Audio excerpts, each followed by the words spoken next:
প্রথমে তো নমস্কার সবাইকে।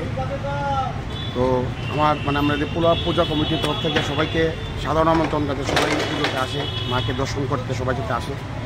তো আর যেটা বলছিলেন, আমাদের এই পুজো থাকছে 9 দিনের জন্য। আর আমাদের মূর্তি উচ্চতা 40 ফুট, যেটা এবার 14 বছর পা দিল।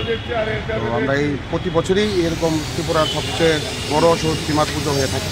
আগামী দিনও এটা জারি থাকবে, যাতে ত্রিপুরার সবচেয়ে বড় পুজো হয়ে থাকে আর কি। কার উদ্যোগে হচ্ছে এটা? অ্যাকচুয়ালি আমাদের এএমসি ওয়ার্ড 40 নম্বর ওয়ার্ডের পক্ষ থেকে পুজোটা করা হচ্ছে।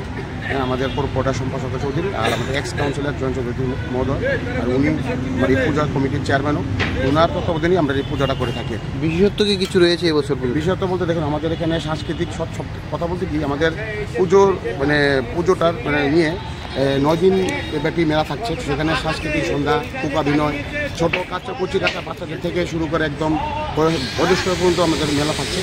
আর গত 26 তারিখ আমাদের এখানে মেগা বর্ষা একক প্রতিযোগিতা হয়েছিল। তো সবকটা মিলিয়ে সবাদের জন্য আমাদের এই কার্যক্রম থাকে, একটা প্রোগ্রাম থাকে। আপনার পরিচয়? হ্যাঁ, আপনার পরিচয়? আমি এখানে রৌমুচা প্লাস আমাদের পূজা কমিটির আমরা সবাই মেম্বার আছি।